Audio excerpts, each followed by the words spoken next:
very excited today because I am joined by all three members of the Great Went. Aye. And this is the first for Back to Sleep because we're actually conducting the interview before the session. That's right. Mere hours before the session. So in real time, we're building up to three performances at the Mini Haha Recording Company. In 45 minutes, you, the viewer, will have witnessed these three new songs by the Great Went, and just in time to be able to catch them live at the end of the month, on the final day of the month, at Mortimer's, with Murph and Lunch Duchess and Kid the Kotek. Woo. Yeah. So let's begin the episode with your performance of Yes Sir. I pronounce it Yes Sir. No, Yes, sir. Yeah, as an Englishman. Just kind of put a drawl into it.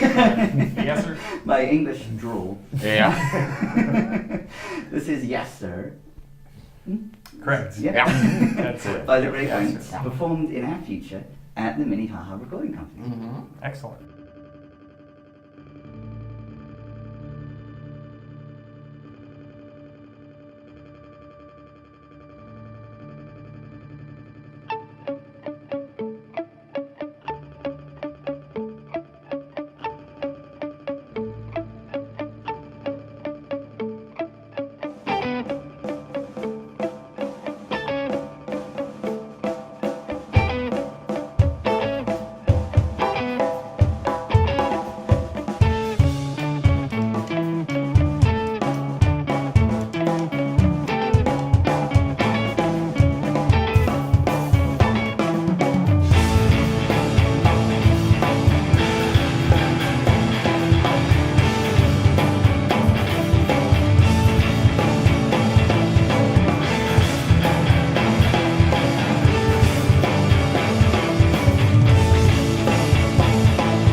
podcast again. That will be Yes Sir.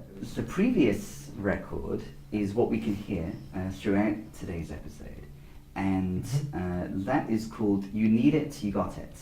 This is the artwork, and when you announced the artwork, when you first shared that online, you highlighted at the same time that you'd put some thought into the title. So what is the significance of the title of the record and of all of the words being one word? I think I was screaming, "You need it, you got it," in a scenario. It was a scenario where the boss was like, the employee wanted to do what he needed to do for the boss. And for some reason, that's what we were talking It's like about. a car garage scene with New Jersey accents, there we basically. go. Yeah, New Jersey accents. It's like a cheesy SN like Saturday Night Live sketch with New Jersey accent. You need it, you got it. Hey boss! Hey boss! So I mean, You need it? What's that, boss? You need it? Yeah, and it You just need got it, got it. caught on. That's- It's that's- usually that's the whole- So like you were they're doing saying that during in the the practice. We're just, we're it's just a month of us goofing off on that, just yelling that between songs. So that ends up on just we've got a whole list of possible song names of just BS stuff Yeah. that And happens. we'll never use a bunch of And them. most of them aren't going to get used. Sometimes I just put it on there just so that we can go back through the song list and just have a good laugh. So I'm sure a fair amount of goofing off happens. Oh yeah. Oh yes. Oh, we're What- having what- fun. Most of the time. What was it about You Need It, You Got It that ended up working with this record? Well, we titled one of the songs "You Need It, You Got It," Yeah, so that the was second track. part of it, Yeah. and I think it fits that song because that song's a lot of. There's a whole bunch in it. Like we've just packed different styles of music over and over and over, and lots of changes in that one. Ah, It's yeah. the more I'd say prog-ish, Yeah. long form version of what we have, and so it's sort of Absolutely. like you need that part, you got that part. It's all in there. So, and that being that part of the song, and we just thought it was a better name for the record of Yeah. any one of our songs. I So You suppose. Need It, You Got It does kind of encapsulate the inclusiveness. Like, is there a new inclusiveness or breadth? I'd say it's more just, hey, these are all the things we can do. Yeah. Here they are. I mean, In one song. yeah. It's and just showing off a little bit maybe. And I like it it's because it chill, it's sounds intense. positive. Yeah, and it is The positive. song, Yeah. Like it just kind of sounds positive. And actually, like that was kind of something I was halfway pushing for when we were thinking of album names. Is just kind of something that sounds kind of more on the positive side. I think It the can- record sounds more Yeah. positive than the Oh yeah, previous that's two. absolutely what we were going for. As far as like any of our releases, it's probably some of the more brighter sounding material we've had, and frankly, just in general, our songwriting ever since I think even when we started writing for the stuff that ended up on that record, and onward now, even our new material now, Yeah. things sound brighter. It's been kind of easy for us to kind of err on the side of. I don't know what it is. Somehow we just end up just erring on the side of writing in minor chords, which Yeah. ends up sounding on the sad It's side. the cool. Yeah. It's the cool way, and everybody kind of still errs on the side of angst, and they want to. Sure. With a lot of people will err on the side of writing dark song names, and maybe it's just because of where we live, because of how Winter. winterish and just. I mean, Christ, we had the most long and drawn out, depressing winter that we just had. So it gets Course, super yeah. easy in this area of the world to want to write kind of more minor chord and down stuff and maybe name stuff a little bit more on the edgy depressed stuff, and I don't know, it's just it gets easy to do that, and there's nothing wrong with that. Oh no, I love that music. But at the same time, in a way, we're almost like halfway out of our comfort zone when we're writing in a major chord. So it's an interesting challenge in that way. Yeah. Is that a convention of like post rock? Do you think? Because with a lot, when I think of a lot of post rock bands, there is. I think of like Godspeed You Black Emperor or Explosions in the Sky or whatever. A lot of people might associate kind of seriousness and kind of emotionality with the genre. Absolutely. Yeah. Certainly for the first few years, like our earlier days, like we were trying to do more like the Godspeed Yeah. Black Emperor sort of style where it's very long, drawn out, sweet. I know I personally was pushing for that sort of thing, and then I hear that on like We've Met Before. yeah, we've met The opening- before. That was our first record, and Back in 2011. even Doesn't on the count. He wasn't in self-titled, the yeah, band. he wasn't in the band. We don't even count that one. Yeah. We'll just Sorry, leave it other like guy. No, he's great. That was good. That was No, a good time, but it was I mean, the name. because back in those days, Sorry, that was James. certainly my chief influence. Yeah, when we had James. James, great guy. Yeah. Just didn't work out, but Certainly back in those days, yeah, like Godspeed You Black Emperor, ISIS were definitely my main influences, and You were listening to a lot of ISIS. I was listening to a lot of ISIS and Godspeed and stuff like that. So I was trying to push for long, drawn-out landscapes, if you will. Yeah. Which unfortunately, well, I wouldn't say unfortunately, it's just you end up more often than not, it's a lot of dreary stuff. And I just kind of noticed it seemed to be more fun when we tried to shorten the songs, and it's always an interesting challenge, both writing in a little bit more major chord kind of stuff or trying to make the stuff a bit more toe tapping, if you will. Even if we're writing in weird time signatures, you know, because, you know, sometimes just even writing in a weird time signature just poses an interesting problem. And you're tearing your hair out, but it also ends up with just, it makes it super interesting. And yeah, so that's just kind of... It does depend on the whole like song structure too. It does. What you're trying to emulate and everything and pull out of a song. So most of the time I kind of let these guys write everything and then I come in and kind of form around them. It always changes. Let's establish who's playing which instruments. So drums. Yes. I like percussion. Yeah. If you will, but yes. Brian's our beat master. Yes. I could go off of that, but we will expand on that, definitely, yeah. We can't just leave that. And guitar player, so Yeah. And yeah, I play bass. When you were talking about the foot tapping, that made me think of the song Andy Pants. Oh, sure. Which is a favorite of mine, and then you're in your kind of beat master role, I think, for that one. What would your expansion on being the beat master be? I don't know. I mean, I just kind of do what comes naturally. I really don't think about it when I'm transposing and just kind of coming up with structure forms. Yeah. I just play what's on my mind. Yeah. You know, and it's going off of what these guys are doing. Sure. I never just do a beat just for the sole purpose of me playing. Yeah. Which is great, like in a band, like. Well, and that's kind of reminiscent of my my old drum teacher, Elliot Fine, that I grew up taking lessons from. That was one of the first things they taught me. He said, when you play in a band, look around you. Don't play to yourself. Right. Because you're playing in a band. You got all these members around you. You know, you got to form some type of like symmetry. Sometimes we have all these members, sometimes we have just two, like in this band. So, you know, in a band where because you're just one of three people and there's no vocals, perhaps there's a higher likelihood that one could like be really showy. There's more interpretation that you can throw. Yeah. And it's more, and at a show, like there's a higher likelihood that someone will just pay attention to what you're doing. Like where just like someone might normally pay attention to a vocal, as a three-piece, how do you apply that kind of principle? I think I can answer that one. Yeah. Yeah. So when Kevin and I spend our Tuesdays writing, we have a lot of sections in mind, and we go for something that's a groove, something that we like. Sure. And a lot of those sections, we have it in mind that, hey, this is the part that Brian is really going to be, you know, the forefront of what's there. Yeah. And prominent. And one of the things we love about his drumming is that. What I appreciate is that he changes it up so often. Like he has some core places where he'll play drums the same, but most shows I don't know what he's gonna do on that one part, and I'll get to turn around and just be like, oh. You know. Yeah, nothing's set in stone with me, and that's just it. It's all about natural feeling. Appreciate. Yeah. So the songs on the record will is it just the drum? Is that the one component that isn't set in stone? Or sometimes it's the pretty much. version. I mean, we are set in what we write most of the time. I mean, we may morph something a little bit over time, but when we finish our song, we finish our songs. It's just how we work best. Yeah. But with Brian, he's the open component, so every show he plays a little bit different. On the record, it's one version, and that version is the one that we played when we were in the studio. Sure. And again, there's some things you always play very similar, like parts of songs that have to be a certain beat patterns and all feel a play. different way. The inflections, what you'll do for different fills, and which symbols, I mean, that all changes. Well, I think we had a conversation about it when we first started playing, right?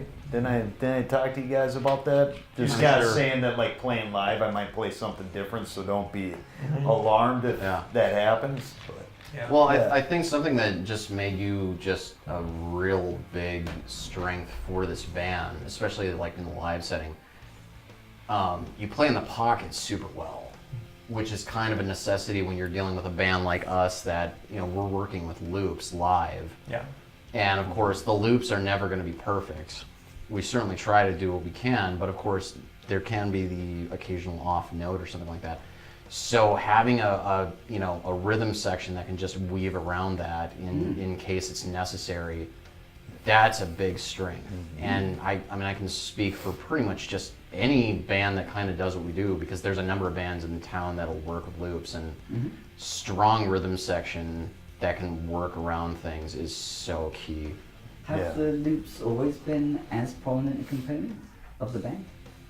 I'd say after the first album, we definitely brought that in. Yeah. I think a big thing that we kind of push for, you brought up elements that we're always striving for. I think something we've just kind of striven for, especially with the loops involved, we try to keep it full. We want it to sound full. For whatever reason. I mean, there are some bands that are able to sound much more bare, and they do a really good job of it. Minimalistic. Yeah. That's something that we might even attempt down the line, just because it'd be out of our comfort zone. When we get older. When we get older. Looks like next But I think our comfort zone is actually just attempting to really just fill it in.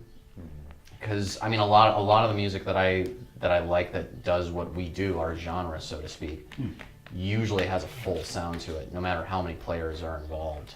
Sure. Yeah. The production, if you will, on the records especially. So, like the record You Need It, You Got It, the new record we put out a couple of years ago, definitely pushed for a full sound. Like we recorded lines 2 or 3 times on top of each other. Yep. And there was the addition of strings too. Yeah. Yeah. How did that come about? Yeah. So the strings, Leif Peterson and Amy Walker. Waller. Wall. Yeah. Great married couple, and they're in a band not from here. Who The name of the band is not. He's not Yeah, from here. they came in not from here Very important. because they weren't not from here. It's not just a clever name. From Seattle originally. Yeah, they're from Seattle originally. Yeah. Super talented guys. Great people. Yeah, Wonderful people. I think Leif is actually classically trained. I think that's what his degree is in. He's a music teacher. So, so we brought them in just because we figured we would add some extra things, strings music, especially, yeah. and plus we like what they do.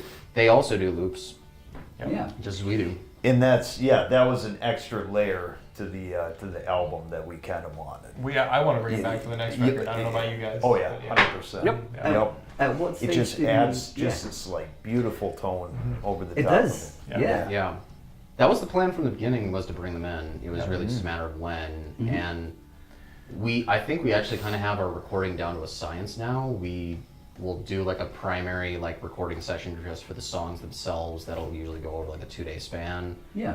But then we'll also plan for an additional day in the studio, just in the sense that once we've already recorded it, we'll spend maybe a month going through the mixes and stuff like that, realize what we want.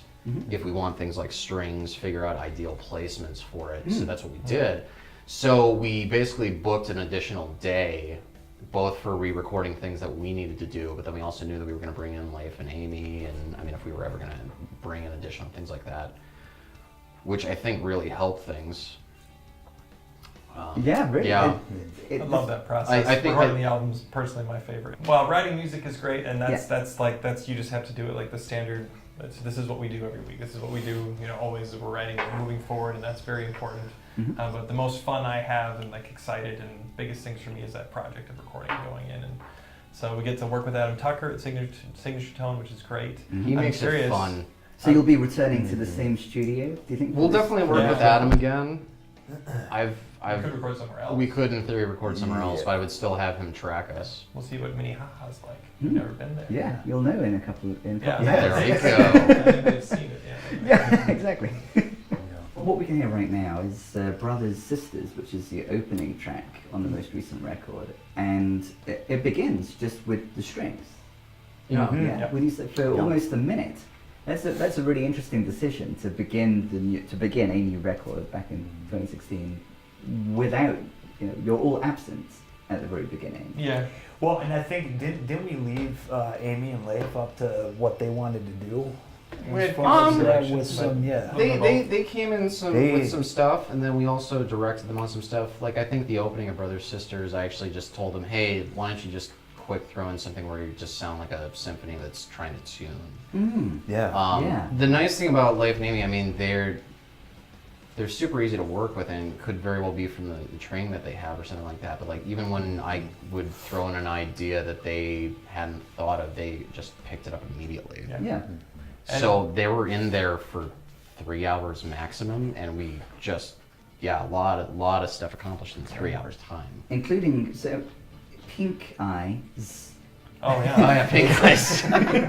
is just them. Is that Yeah, correct? it's just Yeah. that was their Yep. yeah. We actually asked them. Well, to answer your question before about how Yeah. we started the album with the other song, I'll just to cut on that. Please, Is that yeah. because we wanted that song to be the beginning of the album, regardless. We knew it was the first build, and it was a great first song going into the record. It is, yeah. And we have a way that we play it without the strings. We'll be playing it at the show At coming up Mortimer's, at yeah. Mortimer's. Yeah. And so we knew that we wanted that song to be first, and we also knew that it was one of the best songs to add strings to. And so we put those two things together, it becomes the first one on the album. But for Pink Eyes, that has to do, the name. We brought them in, we asked them to write a part for another song. Okay. And they came in with their own idea, and we loved the idea. We recorded it. We didn't think it fit that song, Okay. but we recorded it. We liked it so much, we put it on the album as one of the tracks. Which song? Which one was it supposed to be for the end for? Was that going to be You Need It, You Got It's end? I think it was going to be at the end of You Need It, You Got It, because You Need It, You Got It, Yeah. we ended up with, they were finishing it out at the end, like they kind of played it off like a coda. Sure. Yeah, so they actually came in with a different idea, and it's like Jared's saying, I mean, we liked it, we just figured, it's kind of an interesting approach with the record in general. Like you can kind of notice there's kind of some bells and whistles recording here and there, like there's some street sounds here and there. There's like a part where a song ends and then you can hear me and Jared kind of just doing some back and forth banter or something like that. Yeah, and that's at the end of the first track before You Need It, You Got It. Yeah. Whether or not to use a click track. Yeah. So, like, something I've always liked about certain types of records, you know, like, say for example, there's like the Steve Albini recording of the Pixies, Surfer Rosa. Yeah. There's kind of like the whole thing between songs where there's it just sounds like they're BSing around the studio and stuff like that. I like touches like that. Yeah. Or like when you can hear on a record, like there's a marimba like way in the background. It's just there though, and it's not meant to be like in the foreground. It's just meant to kind of just accentuate things. So I pay attention to a lot of that stuff personally. I actually kind of. Sometimes I'll just be listening to a record and I'll notice like some sort of a little zinger that they throw into the recording that most people don't pay attention to. So I'll write it down on my phone. So I keep a list of just all sorts of weird little recording ideas. And What notes do you have in your phone at the moment that might be applied when you do like full studio recordings of these three songs and other Well, the ones? new ones? Yeah.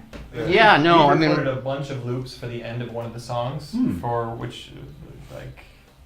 oh yeah, We I mean, changed the loop at the end of a song when we play it live. We just Yeah. stop the song and then play a different sound Ah. clip of odd things. And Okay. I don't think we're going to put that on the album, but we've been having fun just being weird at the shows. Cool. yeah, But, like... And you're going to be weird at Mortimer's. Oh, yeah. Good. yeah. Oh, yeah. In that particular way. We Yeah. keep it Yeah. fun when we're live. Yeah. I think that's something that we've just kind of started. We tried to adopt. Even when we like kept the songwriting more tight and more bright. Yeah. Also, we just tried to keep ourselves just a little bit more fun live. Yeah. There's a greater sense of fun for the most recent record, the 2016 record. Yep. And there's strings. One might suspect a turn to strings so as to create the impression of being serious and emotional. Yeah. Yeah, but no. But not in this instance. Well, it's Well, kind of. The first song feels like that a little bit at the beginning. But Yeah. Yeah, but, for me, I just can't even. I have not been listening. We'll put it that way. I have not been listening to post rock as much these days because it's so slow. It just takes so long. And Yeah. I mean, that's great when you're in the mood for that sort of a thing, and you want that slow grind to whatever the crescendo is going to be Yeah. eventually. But we just got to get there faster. Well, Like yeah, this, and it shouldn't be. You shouldn't take the seriousness to a point where it loses its just kind of rawness. Live, especially live. Mhm. Yeah. If you're thinking about things, up on stage and everything like that, forget it. You're gonna screw up left and right. Just have fun, throw down, have a good time. Stop thinking. What is some major influences outside, some less obvious major influences, maybe non-instrumental? Well, I mean, you like Starflyer 59 a Yeah, lot. Starfire 59 is huge for me. Like Uh-huh. how I feel comfortable playing single note runs and like yeah. absolutely love that music. But there were moments that have made me think of Tool. Is Tool Yeah. a band that's... Yeah, definitely. That was a band I used to listen to a lot in the past when I was kind of getting up in the drum world and everything like that. So the drums Danny in Carey, particular. yeah. You can, Yep. yeah, Yeah, there's Danny no Carey choice. was a huge influence on me Yeah. growing up. But you learn other drummers too that are kind of in the shadows. Yeah. You know, like El Negro Hernandez, people like that, people in the Afro-Cuban world, Right. kids at McNally, you know, young kids. You know, I'll watch videos of them and I'm just thrown back by what they can do. You know, it blows my mind. And you have These kids just have this like conceptual brain. Yeah. You know. And you have a very specific way in which you set up your drums. Yes. Could you explain the significance of It's that? very spread out. I know. No one from, likes studying- playing my drums, and that's the problem when we go out to shows, you know, and say like 331 Club. It's not in any way, shape, or form a diss. Like not using someone else's kit. Yeah. It's just mine is so spread out. Right. That it's kind of set up accordingly because I like to throw my arms into my drums. Okay, type yeah. deal. I used to play open, Okay. where my left hand was on the hi-hat and my right was on the snare. Like I've closed it up recently, and kind of switch it up. I'm kind of ambidextrous, but I learned open because that felt natural. Right. And my drum teacher at the time, Elliot, he was like, just go with that. Right. Don't try and learn closed grip. Just play comfortable. You want to set your snare drum off on your left, like 10 feet away if it feels comfortable before you do it. Yeah. Do Do you think you play in a tangibly different way as a result? Definitely. Yeah. Yeah. It's structured around where my sticks are hitting the drums. Yeah.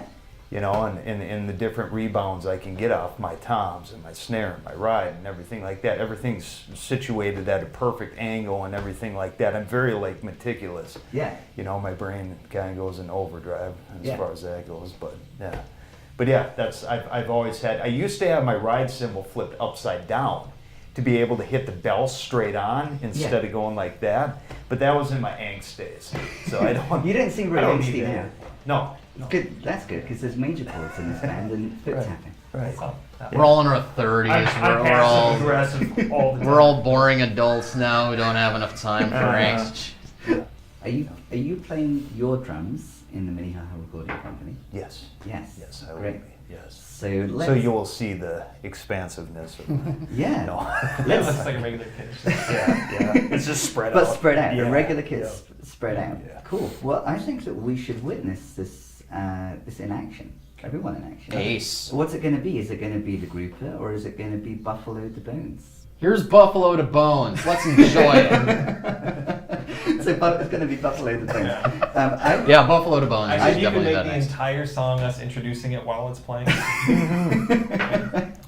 How does it relate to the previous record? Are there are there major chords there? Or It's a No, slow. it's- It's a it's slow minor. burner. oh, Yeah, I mean that one is I fought really hard to make the beginning weird, because I had an idea of that strange loop. There's a strange loop with high notes and then very sparse playing at certain points at the beginning and I was like, I like this feeling, and so I just kept pushing for that. And Yeah. Kevin wrote great music around it, and then we just sort of filled it in and made it a little bit more feely as it moved in. And then it gets bigger and it is a little more aggressive. So this one, at the end of the song, gets pretty intense. We Thanks for the rewrote the warning. beginning. Actually, it was the first song we wrote after we had recorded the record, the last record. It was Buffalo to Bones was the first song we wrote after we recorded the record. It's actually like 2 years old now. Yeah. And it's been around for so long. I mean, we actually rewrote the beginning. So, why? We do that we do that sometimes. I get super finicky sometimes where I'll be playing a song for a year and I'm really not happy with it. So There was I just something missing. yeah, there was just something with it. So I was listening to some Can one day in the car, and I just realized I really like the rhythm section. I kind of want to try to do that. It was Mother's Milk, actually, from the soundtrack record. Yeah. Okay. Yeah, so soundtrack was being played on the radio, and I really liked what they were doing with it. So I just kind of, I asked if, could we just spend a little bit more time on it, and so somehow we ended up just writing the beginning of that, just kind of inspired by Mother's Milk by Can. Well, is it about what the rhythm section was doing? Krautrock has such an interesting rhythm section. It is so cool. I like to think Can was just so ahead of their time, especially with the rhythm section, because the bass lines, for example, in a way they're kind of simple, but at the same time they're so kooky, and they can stick with you and everything. And so yeah, it was the combination of, both the bass and the drums, the rhythm section. Can was always just so kooky, but yeah, just something about that song, it just kind of inspired me. It actually had a kind of that toe tapping thing that I always talk about. Yeah. And so I just figured I'd kind of like to try to just reapproach it. So the funny thing was, Jared's guitar line stayed exactly the same. Yeah. It was really I just do the thing I want to yeah. So I spent some time rewriting my bass line. I think I was frankly just unhappy with my bass line, and then after I rewrote my bass line, then Brian just kind of revamped what he was doing on the drums. Cool. So we're about to experience a slow burner that one can tap one's toe to. It starts off slow, and then it kind of, the funny thing was, like, the last half of it kind of breaks down almost into like a Mars Volta sort of a deal. Oh, nice. And Mars Volta, I think, were super influenced by Can too. Very different first half and last. Yeah. I can hear that. Yeah. Yeah. In the Mars Volta. Yeah. Great. So and it will it will build up to a more kind of intense Mars Volta-esque Yeah. climax. Oh, I wouldn't even say Mars Volta. It's just really loud. Yeah. I don't do like crazy fast guitar stuff, or some of the cool, what is his name? Cedric Bixler. Yes. I'm not Omar going to say that I'm as Yeah, good as Omar Cedric was- by any means. And Yeah. what I do on that is very basic. Like, that song wasn't about how fast can I play, how many notes can I do, how cool is this. Cool is absolutely in there, but it was more about just get that vibe out there, and the end is more, I'd say, like Nirvana, like as far as the guitar chords are concerned, because it's just heavy, big chords. We've been building loud. a lot of anticipation about this song. Hey, that's right. Yeah. Hopefully we won't let you down. Hey. Yeah. I'm sure you won't. Let's see. This is Buffalo the Bones by the Great Wents, performed in our future at the Minnehaha Recording Company.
was excellent. I'm sure. I haven't even played it yet. It's great.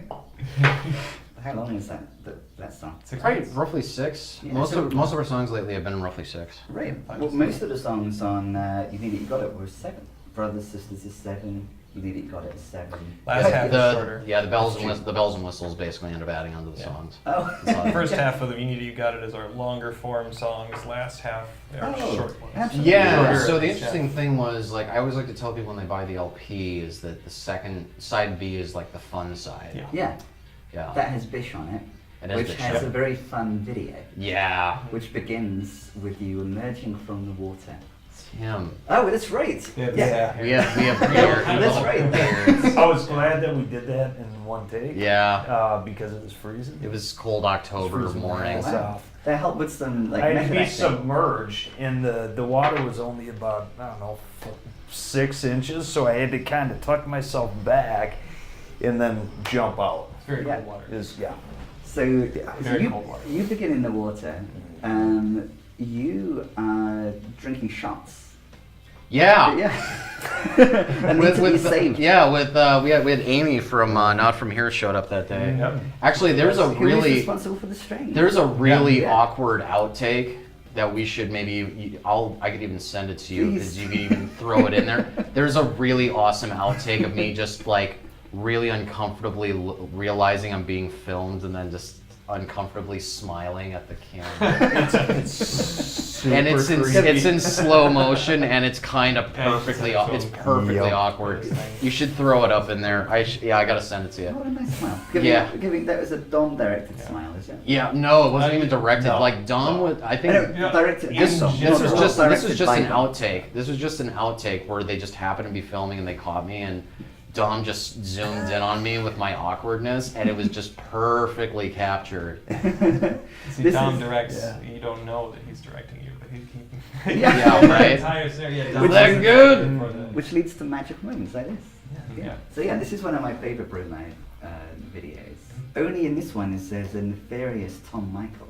Yes. A love whole Tom different Michaels. side Yep. Yeah. to Tom. I didn't realize he seems to be working for the government or like a mob. He Oh, yeah, made he's sure- the mastermind. Well, he made Yeah. sure to bring his Oakleys so that it was apparent that he was top dog. No, I mean it was fun, a good and touch. I mean what I like about Dom, I was really happy when I knew that we were going to start shooting with him because his stuff is fun. I like just his sense of fun. Just even as a person, he's a fun guy. He is. But yeah, it totally comes through in his video making. Yeah, I don't think we would have made the video at all if we didn't know him, see his previous work, feel that comfortable. We just wouldn't have gone out of the way. So we're happy that we got that opportunity. No. And the sense of fun does Yeah. fit with the album too. Yeah. No. Yeah, I like that the topical stuff for that day within the world of the fiction is like both the UFO and also the see you later guy. Oh yeah, no. That was on my laptop on the scene. Exactly, yeah. That was all planned. We took great care in making sure that was just off in the corner. Yeah. Right. Just a little for the a, people. a little treasure. Yeah. Hidden treasure. Did you work with Dom to like storyline?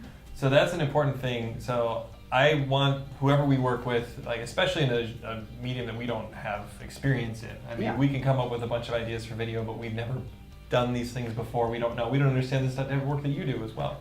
And so I wanted it to be more of Dom's baby, you know, Sure. and more of his work than us just saying, do it this way, you know. So Yeah. I actually went to him and said, hey, if you have any ideas, I gave him 2 songs to choose from, and he chose Bish. What was the other song? You Need It, You Got It, I believe, was the other one. So he chose Bish, which we're super happy for. And then he gave us 2 scenarios. And the one scenario that we chose was extremely long. He actually had a car chase in the middle, which didn't make it into it because of logistics. Basically, when we left the house after we picked up this man Yeah. through the window, pulled him out of the window, we would have jumped into a car and then had a car chase. One of the best moments is when the 3 of you, there's the government agents in the background. Yeah. The 3 of you. That's my brother and Jerome Oh. in the background. Yeah. Mhm. Awesome. Better, yeah. It was kind of a Scooby-Doo zoinks moment. Yeah, no, it was. Yeah. Scooby-Doo. Yeah, it was, Very yeah, it was That was good. Yeah. Yeah, no, Dom is, most of his videos, he's a big fan of doing, I guess, storytelling videos. There's a better term for it, but yeah, it's basically like, not very rarely, if ever, do they seem to include any performance aspects. It's pretty much just... I didn't want performance. Yeah, yeah, that's really his style. He's really big on videos, because you can see all the Hardcore Crayons movie videos. They're all some kind of a kooky story going on. Yeah. My question was about structuring the narrative in the video. Do you have a similar process in terms of structuring the music, or what is the process? So it begins with the two of you. Yeah. The songs begin with the two of you. Do you sit down to kind of like analyze? You might choose a mood initially. I wish it was more structured. But basically, well, the songs end up being. Like we put probably way too much thought into it. Honestly, it's mostly me and Jared usually just throwing stuff up against the wall until we are satisfied with it. Like, it could very well be where we really like what we're playing one day, but we're usually recording it, and then the next time we come back, if we're not quite liking it, then it ends up just being in the archives of just God knows how many recordings. We take absurdly too long with songwriting, unfortunately, but yeah, that's basically what it is. We're writing riffs regularly, seeing if it sticks. Eventually, we'll usually come up with multiple riffs that we think will work well together. And then the fun part is when we're trying to figure out a way to actually like make them fit together. Because there's ordering, and then of course you're gonna have to maybe write some transitional material. Yeah, that's what ends up happening. There's not a lot of structure to it. Well, yeah, there isn't. And then we just decide what we like. But for one example, Bish, originally we had the idea of playing a song like that Steve Albini band. Black Flag. Not Black Flag. Big Black, excuse me. That one felt like it should just be a bunch of blah and just let it, ride. And so then we just kept on that vibe, and we just kept writing parts and changed different things. And the last half was a whole other idea we just kind of came up with in the same key. And then we just keep, like, he writes a part, and then I'll write a part based off of what he wrote. And then we'll scrap what he wrote, and then he'll write a part based off of what I wrote. And then we'll scrap what I wrote, and then I'll taste it. Things just get absurdly because we finally find the parts we like that work together. Is that the case with every song? Part 2, virtually every one that we threw away forever ago, works with part 17, and then we bring it back, and it's just constant. Like, what a good method. Yeah, and I usually wait until these two guys are done.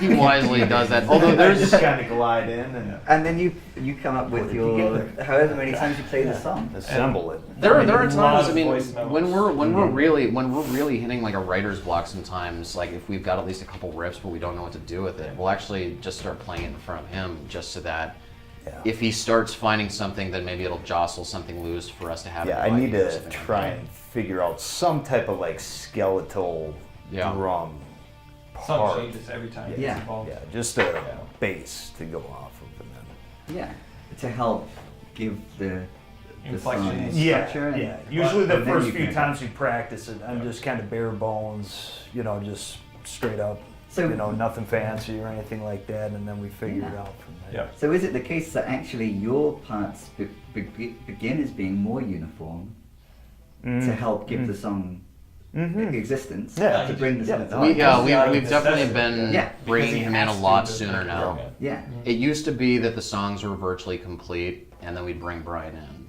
Now it's actually it's a lot more organic.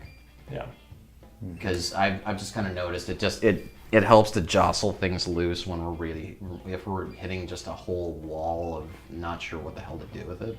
And even when we've got a whole thing finished, inflections, where we put notes, that all might change based off of what beat he puts together. And so we're going to close the episode with Grouper.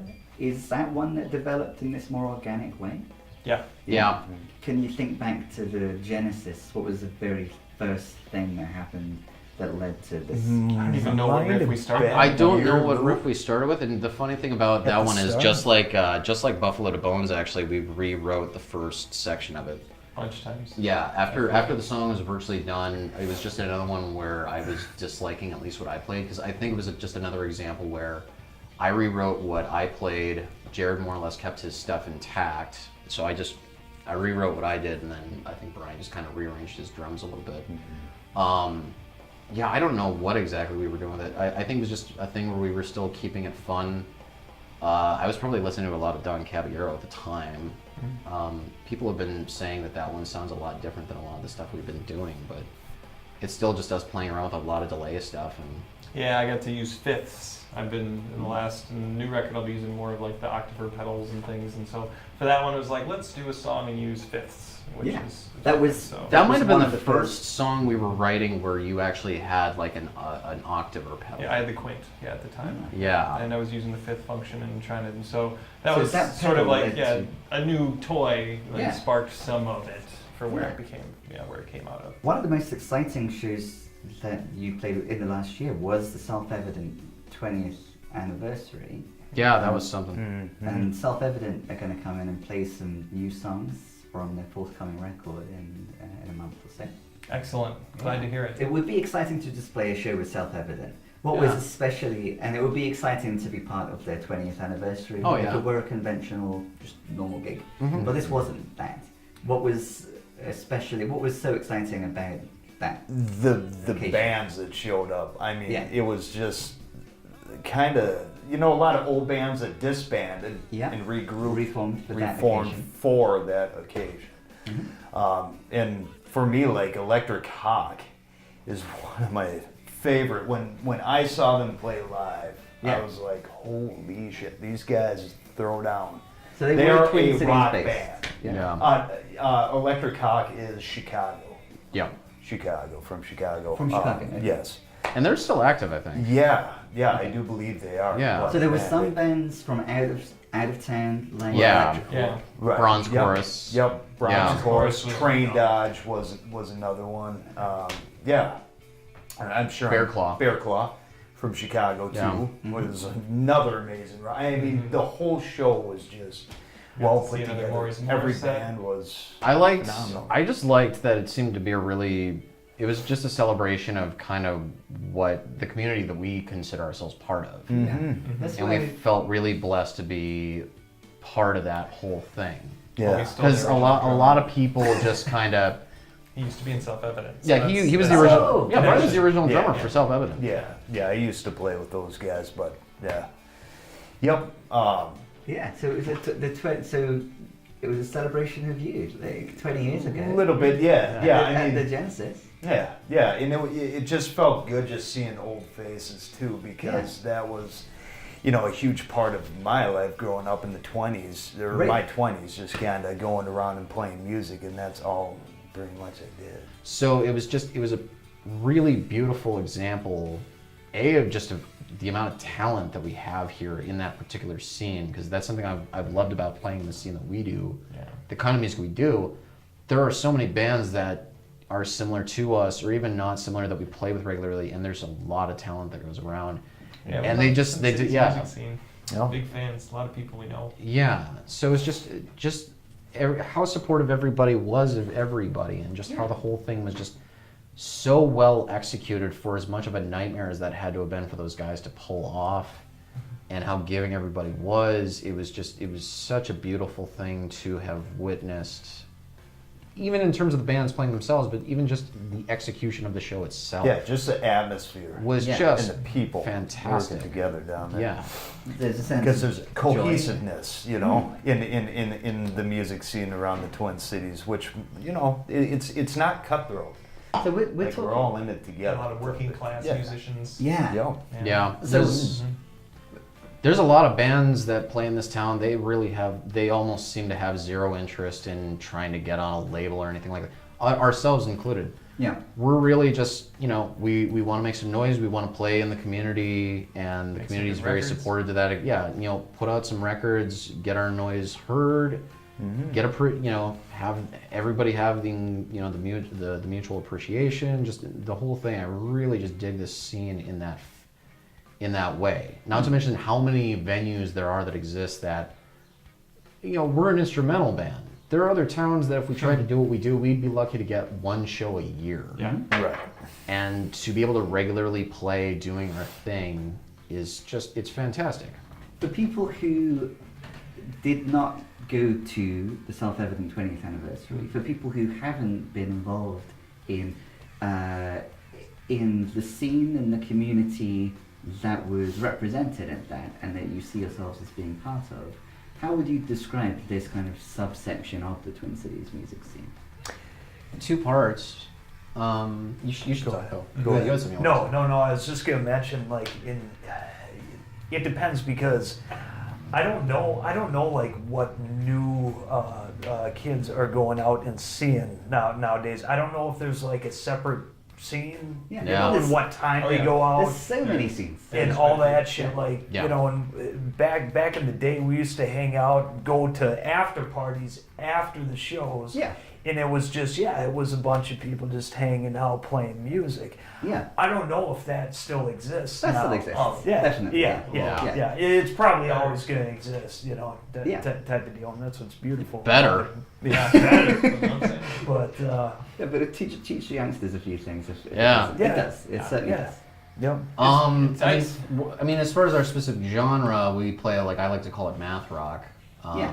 which is kind of like a more faster paced post rock, but like kind of with more of a punk rock vibe Do you think that in terms of drive. yeah, does the Twin Cities, is it like a hub, would you say, or has it been a hub for math rock? I don't know, just because, I mean, this is all I've ever known of a music scene. I mean, I came from Sioux Falls, South Dakota, you know, until I turned 18, and then I moved here, but I wasn't playing music at the time, so I haven't really had much exposure to a lot of other music scenes. feel like DC actually used to have a really good one back in the 90s with Discord Records. Yeah, I'm sure there was probably a lot of And there's good a lot of rock math coming out rock of going this on one. back there. Kansas City is another one that Right. people kind of overlook. But it But- seemed like a lot of the people that we knew were really appreciative of other math rock groups, whether they're from Oklahoma City, whether they're from like Train Dodge is from there, right?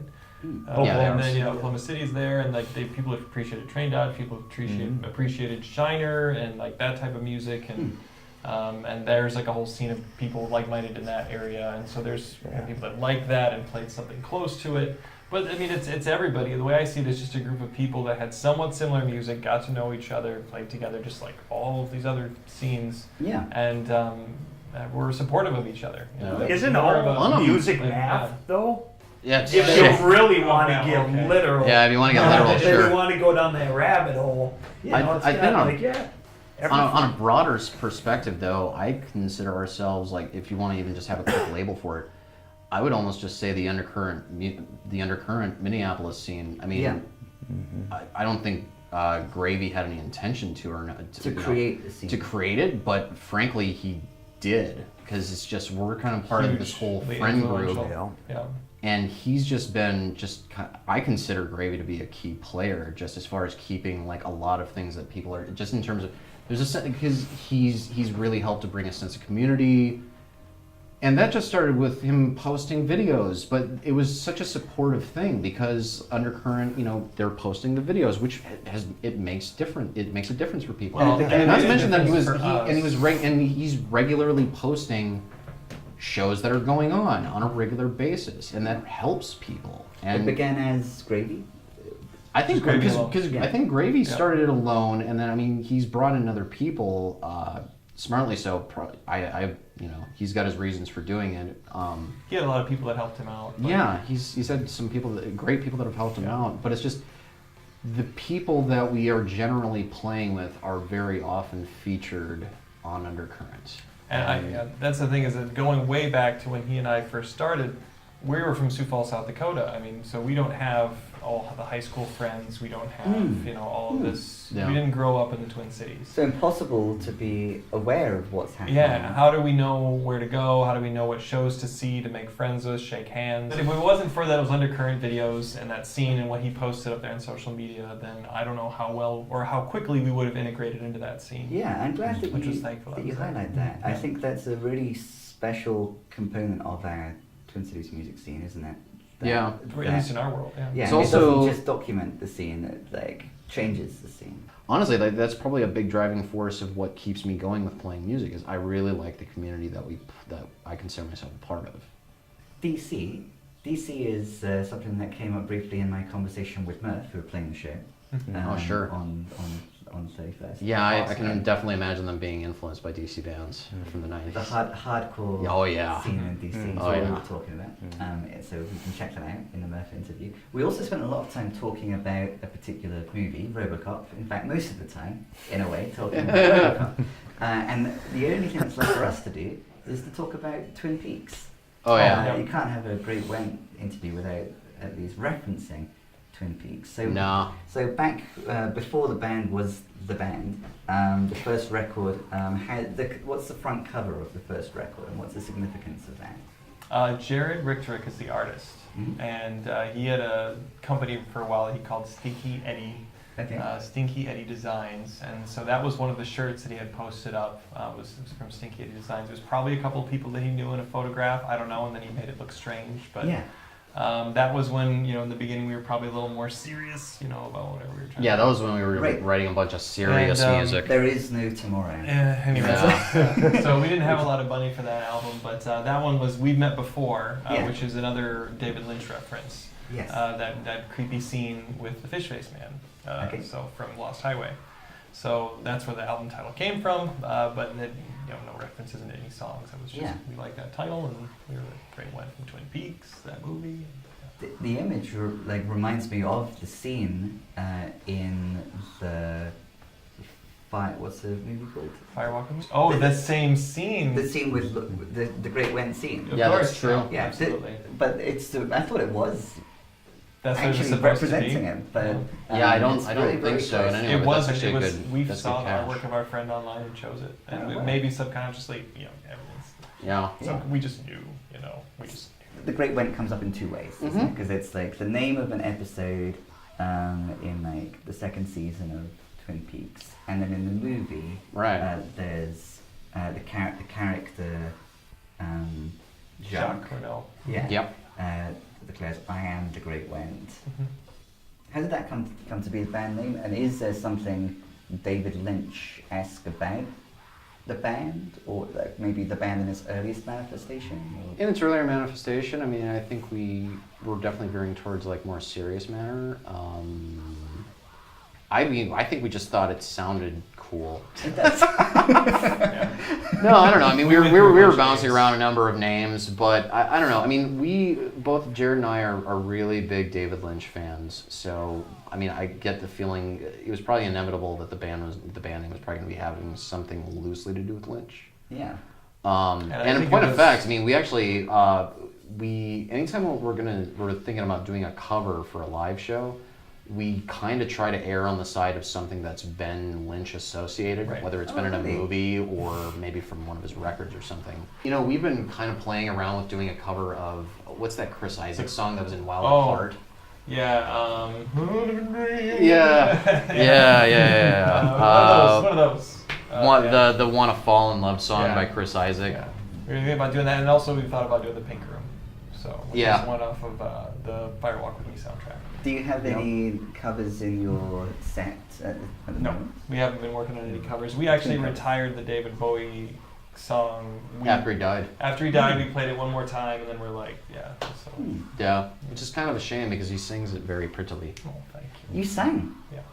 Is it the one song that So you sing? I can sing all right. I mean, I'm not great, and that's the one thing I never like. It's like don't have someone be the singer of a band if the singer's only so good, and I'm only so good. That They can be happens to cut. be one of those songs that I can do all right. Oh, right. Because Bowie's nice and weird with his vocals. He's never hitting long straight notes. He kind of does in that song, and so I can pull it off well enough. Yeah. Wow. So not only you need to do a different Bowie cover so that I can experience a band that I love. Maybe Yeah. we could do it again. Maybe do a side cut here today. I think the one exception is we were like halfway trying to do a Joy Division cover at one point in time, and then we just kind of gave up on it. But Which I song? still, what is it? It's from I want to say it's from the first record. Lost control. No, what was it? She's lost control. Yeah, She's Lost Control. And I still do the bass line that I developed for that during the sound check, actually. So these days, if you see me sound checking, I'm basically doing a version of She's Lost Control. Great. Yeah. Get to Mortimer's early. To Yeah, experience exactly, that. right? all music is math rock, Yeah. as we established. There you go. But, but a math rockified She's Lost Control. Yeah. I'm sorry, what? A mass rockified. We were gonna just kind of. It was a straight Joy Division cover. Yeah, it was gonna be more straight, and then the interesting thing about the David Bowie cover was we actually, because that song is super fast paced on the soundtrack. We did it kind of. There's kind of some lounge versions of it out there that you can find, and so I really latched onto that. So I really pushed for us to do like a slower version. So that's what we did. Just it was super slow moving, and then we just kind of really crescendoed it at the end and made it super loud, and it was cool. It was fun to figure that one out. Yeah, that sounds like a similar trajectory to Buffalo the Bones. Yeah. Yep. Well, it's a similar trajectory for most post-rock songs. It's big a lot of post-rock starts off quiet and then just crescendos. Is that going to be the case with the Grouper? No, the Grouper is more math rock. It is big at the end. It gets big. Get Sure, big there. But it starts off fast moving to begin with, though. It's got a groove. So it starts fast, it's groovy. It's pretty full, the whole thing. Yeah, it's got the song is very full the whole time. Lots of changes. And at the end is the most groovy with a nice bass line that I'm fond of. Lots of changes, you need it, you got it. Kind of, yeah. Yeah, it could be the new, like you need it, you got it for the album when it's coming out, because there's a lot of changes in it like that. Yeah. How long is that? 6-7 minutes. Yeah, I think that one's a little over 6. Yep. 3 strings. Once it has strings. Yeah, right. Once it's got strings on it. Maybe at the end, maybe the strings. Yeah. No, we've playfully been. I've always been kind of curious about maybe even trying to bring in like one guest artist per song the next time we I would love record that something. too. Yeah. Like it'd be kind of cool to get like Gravy's signature Telecaster tone because he's got such a distinctive tone. So that'd be kind of cool. Do something like that. You've been wooing Gravy in the course. I haven't talked to him about it whatsoever. But no, I mean I've just got a lot of respect for what he's kind of brought to the scene, both in terms of like the undercurrent thing, but also he's such an interesting artist to see what he does with his projects, because especially he's got this it's a very developed sound. It's a very distinctive sound. Anytime I can hear him on the radio, even if I don't know the song, I know it's him playing. That's a new Gravy band. I'm excited for Oyster World. Yeah, Oyster World's gonna be interesting, and like I really dig what he's doing with Yana, and I mean was so cool, and yeah. Actually, we've got a one-off show we're doing with a side project that he's doing. We're playing at the end of June at Hexagon, and it's with this, what is it called, like Dead End or something like that, or Dead Ale or something like that. It's something dead, and so it's a project that Gravy's doing. It's with Gravy, Jake Kirkman from Hardcore Crayons, Brandon Deverack, who was in Swimsuit Area, and Gravy's brother Nate, who they used to play in a band with a gun for a face. Yeah. So I guess it's just brother? Yeah, it's his younger brother Nathan. Yeah, they used to play. Yeah, he's and great. he has a band of his own. Sort of. He changes his projects on a regular basis. He does painting. And he's done a couple albums that he's put out under other names, with keyboard being the primary instrument. Yeah. He was a singer for their old group with a gun for a face, with Gravy in it, and he put this one together. From what I understand, he orchestrated just about everything that they're playing. There's a lot of different time signatures on top of each other, like 3s and 7s and 5s all in one song, all simultaneous. Oh, wow. Like weird stuff. So. Yeah. And you're involved in this too. We're just going to play on the show. Nice. They asked us to play the show, which we feel lucky to do, because it's always it's fun to always play with those guys, just period. But it's going to be interesting to see what they do. It's interesting because, I mean, both Matt Gravy and his brother, they seem to like to do these one-off project things where they put a lot of work into these things. Bones Malone, case in point. Yeah, like Bones Malone, like such a bunch of work, must have gone into that, and then they just do it once, and then they just move on to the next thing, and that's cool. That is very cool. Yeah, they are very cool. So something else that's going to be very cool is the grouper. Oh, yeah. Yeah. Are we ready for the grouper? We should check it out. Is it time for the grouper? Yeah. We have exactly 7 minutes of the episode left. We did it in one take. Yeah, that's true. That's true. So yeah, we'll journey into our future one last time. Thank you very much. Hey, thanks, Simon. Nick, Thank you're you. very welcome. Yeah, thank you for coming in. Thanks, guys. I look forward to seeing you at Mortimer's Creepy smile. and hearing. Yeah. Let's see if we can recreate it to close the episode. It's when you're feeling awkward Yep. that's when the magic happens. Just look at this. Oh, no, you have to look at the camera. Yeah. I'm still There It we went go. slow. Classic. Yeah, like because he did it in slow motion. It was just so freaking perfect. Honestly, you can just re-show that. You can re-show that clip at the end of it. Side by side. Yeah. So yeah, we're gonna. Thank you for making it to the end. I'm the disembodied voice of Simon. Oh. And one last time, we're going to return to the Minnehaha Recording Company through the green screen for The grouper. the grouper. That one. For the grouper. Thanks for tuning in.